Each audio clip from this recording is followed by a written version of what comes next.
ঐতিহ্যবাহী মৃৎশিল্প। মৃৎ শব্দের অর্থ হলো মাটি, আর শিল্প শব্দের অর্থ হলো সৃষ্টি বা সুন্দর বস্তু। মহান আল্লাহ তাআলাও কিন্তু আমাদেরকে এই মাটি দিয়েই তৈরি করেছেন। আমি কাদামাটি আর স্বপ্ন দিয়ে তৈরি করা ক্ষণস্থায়ী এবং দুর্লভ একটি প্রাণী। কিন্তু তাও আমি কেন যে অনুভব করি এই মহাবিশ্বের সমস্ত শক্তি যেন আমার মধ্যে ঘুরপাক খাচ্ছে, কারণ আমি মহান সৃষ্টিকর্তার সৃষ্টি।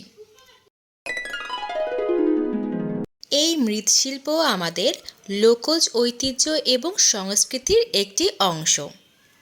যেমন নকশা করা আমাদের শখের হাড়ি, পুতুল, নানা ধরনের বাদ্যযন্ত্র অথবা ঘর সাজানো বিভিন্ন সামগ্রী।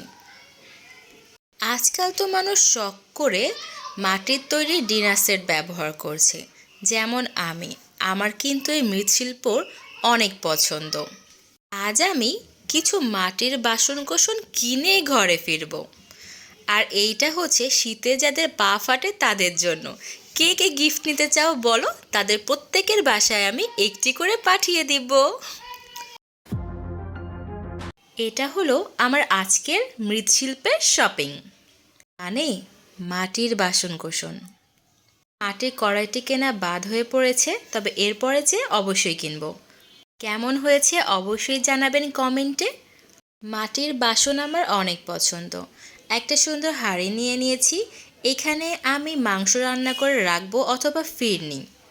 আর এই ছোট্ট কিউট এই মাটির কলসিটা আমাকে গিফট করেছিল আমারই খালাতো বোন তাইবা। ও নিজেও অনেক কিউট।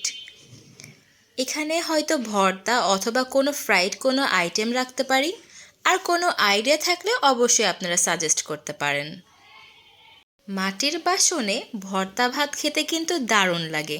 কে কে খেয়েছেন অবশ্যই জানাবেন। এটা অনেক সুন্দর, তাই না বলুন? আড়ং থেকে এই সুন্দর মিররটা নিয়েছি, এটা অনেক কিউট।